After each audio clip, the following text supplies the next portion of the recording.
3 տարի է Հայաստանը Թուրքիայից գործողությունների է սպասում։ 2022-ի ամռանը պայմանավորվեցին բացել ցամաքային սահմանը երրորդ երկրների քաղաքացիների դիվանագիտական անձնագիր ունեցողների համար։ Մինչև օրս Հայաստանը սպասում է։ Հայ-թուրքական հարաբերությունների կարգավորման թուրքական կողմի հատուկ բանագնաց Սերդար Քլիչը, որ 5 այլ է թուրքական դիվանագիտությունում, էլի կոնկրետ խոստում չի տալիս։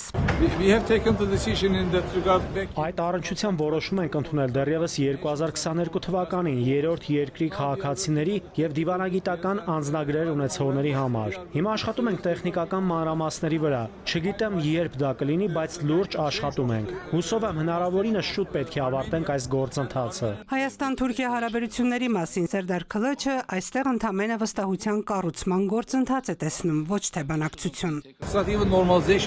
Դե սա բանակցություն չէ, նույնիսկ կարգավորման գործընթաց էլ չէ։ Եթե հարցնեք իմ անձնական կարծիքը, ապա սա վստահության կառուցման գործընթաց է երկու երկրների միջև։ Վերջերս որոշել ենք վերականգնել Անիի պատմական կամուրջը։ Մեր աշխատանքային խմբերը սկսել են հարաբերությունների վերականգնման գործընթացի տեխնիկական ուսումնասիրությունը։ Շատ շուտով կսկսենք փորձնական աշխատանքները։ Մենք անում ենք ամեն ինչ, որպեսզի արագացնենք կարգավորման գործընթացը, քանի որ դա շահավետ է երկու երկրների եւ երկու ժողովուրդների համար։ Կարծում եմ Ռուբենն ու ես լավ քիմիա ունենք։ Մենք միմյանց հասկանում ենք եւ անում ենք հնարավոր ամեն ինչ գործընթացը առաջ տանելու համար։ Էրդողան-Ալիև հանդիպմանն ինչ են քննարկել պրոտոկոլն ասում է, Էրդողանը գոհունակություն է հայտնել Ադրբեջանի եւ Հայաստանի միջև խաղաղության գործընթացում նկատվող առաջընթացի առնչությամբ եւ շարունակում է ուշադիր հետևել Բաքու-Երևան հարաբերություններին։ Անկարան Բաքվին հարավային Կովկասում խաղաղության ճարտարապետ է տեսնում, չտեսնելով անշուշտ հենց այս օրերին Բաքվից գնդակոծվող Սյունիքի գյուղերը։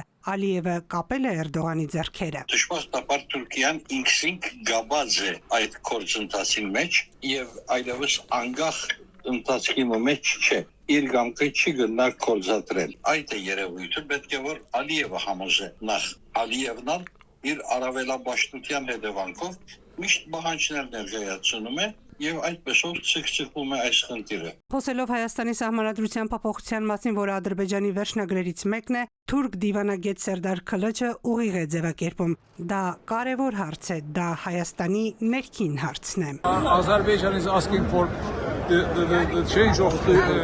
Ադրբեջանը պահանջում է Հայաստանի սահմանադրության փոփոխություն։ Հայաստանի իշխանություններն արդեն հայտարարել են, որ իրենք եւս ցանկանում են փոփոխություններ անել սահմանադրության մեջ, բայց սա Հայաստանի ներքին հարցն է։ Հայ ժողովուրդը եւ Հայաստանի ինստիտուտներն են որոշելու, ինչպես եւ երբ է այդ փոփոխության գործընթացն իրականացվելու։ Թուրքական աղբյուրներին հղում կատարելով ադրբեջանական լրատվամիջոցները հայտարարում են, թե Քլիչը Հայաստանի հատուկ բանագնաց Ռուբեն Ռուբինյանի հետ հանդիպմանն էլ անդրադարձել է Հայաստանի սահմանադրության փոփոխության հարցին։ Իսկ ՌԻԱ Նովոստիի հարցին արդյոք առաջընթաց կա Հայաստան-Թուրքիա սահմանի բացման հարցում, Քլիչը պատասխանել է. ոչ, այս հարցում առաջընթաց չկա։